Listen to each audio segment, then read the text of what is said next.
Something that I don't think gets talked a lot about is, kind of some adult conversation. So I've got my good friend Spencer Cornelia here, who has an amazing channel, over 460,000 subs, I think, if I remember Closing correctly. in Is on that right? 500, 490. I'm almost at 500. Half a Getting there. million subs. So clearly a huge channel, which most folks on my channel will be watching from time to time for sure. But what Spencer and I are going to talk about here is the dark side of YouTube, right? Again, being a content creator, lots of people celebrate the income, they celebrate the wins. Everybody thinks it's easy. You're an influencer. But I want to have an adult conversation because, being that, there's a dark side. And, Spencer, I just saw a recent video where you talked about your income, and I could sense that you were, I'll call it stressed. If you want to use a different word, go ahead. But I just think we need to acknowledge that it's not all roses and rainbows. I want to start by saying it's the best career, but since we will discuss the negatives, everything will be the negatives in this conversation. However, yeah, I think you face serious mental health issues because as a creator, you're on a treadmill.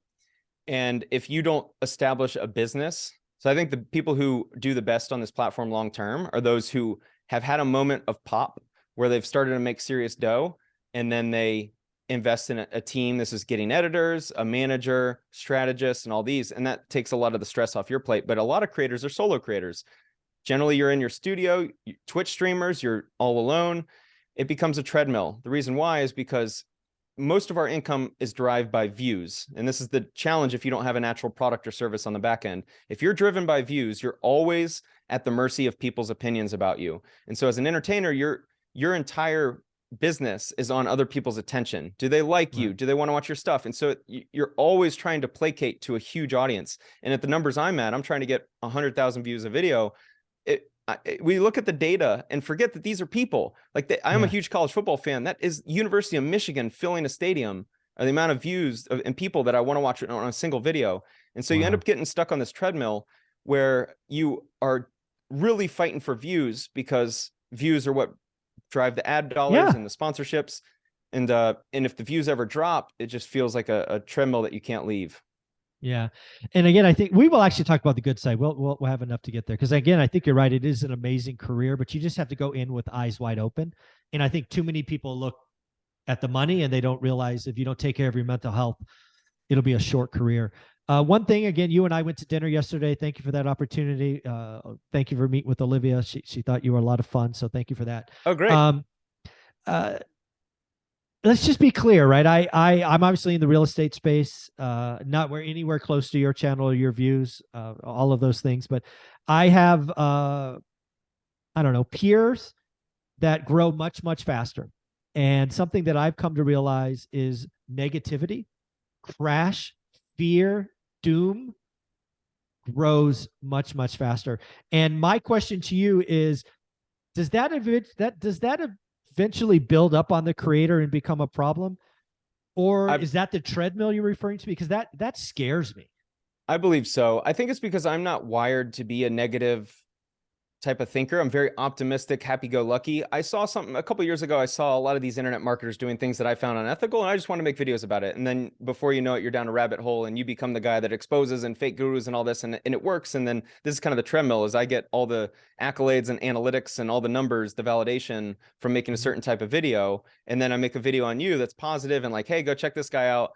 And I got whatever 10 or 20,000 views, which is outstanding. That's a lot of people, but for a guy that's driven by views and AdSense is how it's he not earns his money. 100,000. Right. It's not. So I can make a topic that gets 100,000 views or a topic that gets 10,000. It takes the same amount of time. Of course, from a business perspective, you're better off going after the 100,000 views.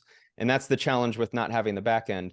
And so, yeah, man, the negativity and the niche I'm in, I think, is something that wears on you over time. I'm a critic. And so I think you have to have a certain personality. You always need to be cynical, I think, to be able to make that work long term. And I don't know if I have that in me. Now, I'm not saying I'm stopping. I enjoy what I do in a lot of ways. Like there's certain topics I enjoy covering. When I see a real estate fraud just taking people's money and screwing everyone over, like I think it's a public service to make that type of video. And I feel validated knowing that I feel like I help the public a little bit. But if you only make that type of content and do it all the time, and every day is reading fraud stories and someone sending you a lawsuit about someone getting screwed over and victims and scams and schemes, Ponzi schemes and all this, it is only negative. Yeah, and it just feeds on, because again, there's people in my world that are kind of, at my level, so 10x below yours. Every day is a crash video. Every day. And oh, by the way, it's every day for 5 years. And they've been wrong for 5 years. I don't think they care they've been wrong. They're growing twice as fast with twice as many views. So I think these folks are addicted to the money. They don't care about being right, which is just mind-boggling to me. But I do think there's a eventual end to that. I think eventually the audience will realize they're idiots and they're doing it just for the money. But maybe that's wishful thinking. I disagree. Oh, I think they'll actually do just fine. Yeah, the problem is the negativity sells. Everyone knows this. It's cliche. It gets more views because it's more interesting. Sadly, like if you made a video just, hey, work your tail off for 10 years, buy a rental property, another 5 years later, buy another rental property. Like that's not as sexy as, yeah. And the problem that I found is that it's the audience that's watching it. Like they're incentivized to make those videos because they clearly get views. Well, why do they get views? Because people are consuming the content. And so it's actually telling you what a lot of people, if they're getting, I don't know who you're referring to, but let's say 50 or 100,000 views a video or whatever the numbers are, that many people are interested in that content, especially if they're coming back. And so what I found is there's just a group of people out there. I don't know the percentage or the size. There's just a group of people that might be struggling in life, or that type of negativity really speaks to them. Speaking about like a crash. Oh yeah, the impending crash, capitalism's on its way out, all the rich landlords, whatever the mentality is. But there's a group of people that is attracted to that sentiment, and the creator is essentially feeding that. They're the food source to and until that large group of people that consumes that content switches up their mentality, it'll never change. I don't see that changing anytime soon. Well, that's totally okay with me, and I've come a long way to realize that I don't need the money. I'm not addicted to AdSense. In fact, I don't even know what it is most of the time. People that follow one rental at a time do the work, right? It's not sexy. To your point, we talk about buying rental units once every 2 years, getting to 4, change your life, all of that. It's not sexy, but the people that do interact with this channel are loyal, right? They watch, half the videos, and I produce way too much content, right? 6 videos a day, way too much. But they watch it. It's great. You have one of the best audiences on YouTube, hands down. So. I mean, number one, you out earn me.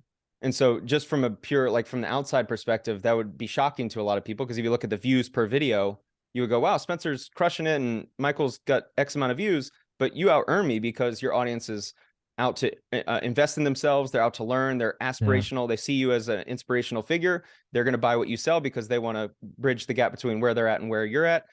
And so that's what makes real estate one of the best niches on YouTube, is the views aren't there. So that's why you should not look at analytics and compare yourself to other creators. But the monetization is probably the best in my opinion, the real estate niche. You get a great audience. No, I totally agree. And I am 100% comfortable interacting with doers. If my channel maxes out at 50,000, I will be completely happy with that. We're not stopping. We're changing lives. I get a note every day now. For a while there, it was once a week and then once every other day. Now it's every day. And that's the drug that I'm addicted to. So Spencer, let's flip the script to how you started. Why is this an amazing career? I think it's the best career because you're self-employed, which is something I aspire to be. Self-employed, you can create your own schedule. I think the opportunities and the doors that open up are one of a kind. And so I'll give you an example. So if you look at my net worth, and not that this is the only number that matters, but if you look at net worth in the rooms I'm in, the net worth is significantly higher in my social circle. And so I'm hanging out with people that have a significantly higher income potential and net worth, and they want to invite me because I have a big platform. And so I think the social capital that YouTube provides can outweigh a lot of financial capital in some sense. And I was thinking about this last night, that in some rooms, I could be in a room with millionaires, people who are successful in their own careers and just so accomplished, but I can walk in a room and they go, wow, you have X amount of subscribers on YouTube. You're cooler than all of these other people simply because of this number next to my name on YouTube. Right. And so I think it opens doors that would never present themselves otherwise. And that's one thing, the networking, the friends you can make, the opportunities like to go travel to different cities and you can make content. Recently, I went out to Miami. I've never been to Miami, but I got to go to Miami, see some exotic cars, hang out with a big influencer, turn it into a video, and it got views. And that to me is just a cool career. Yeah. And Spencer, I just want you to keep doing what you're doing, man. I love the fact. Why don't you tell us about the second channel that you've launched? I think it only has one video, but we can look forward to more content coming. What is that called? Spencer the Investor. The intention there is going to be mix entertainment and investing. And so I think right now there's a hole in the marketplace. I think most investing focused channels are all the numbers very dry. Like Michael, you're not going out and doing fun stuff. You're always, here's the studio here, and there's a need for that, of course. But I think the strategy I want to implement is go out and have fun and mix some spectacle, as they call it in the YouTube world, some interesting like entertainment type content with investing. So maybe 80% entertainment, 20% investing. That's the goal long term. And we'll see. I've only released one video, so we'll see where it goes. But yeah, I'd love to go travel and talk about real estate investing, meet successful investors, and do kind of like a quick 10 to 15 minute behind the scenes with someone successful in any unique investing field. Nice. I think that channel has high potential, just like your channel. I think the audience for that channel is going to be outstanding.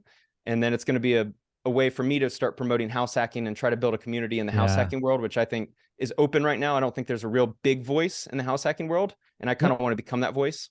Yeah, Spencer, go get it. You are the man to do it. I can't wait to see what you do over the next couple of years. If somebody wanted to follow the channel one more time, what is it called?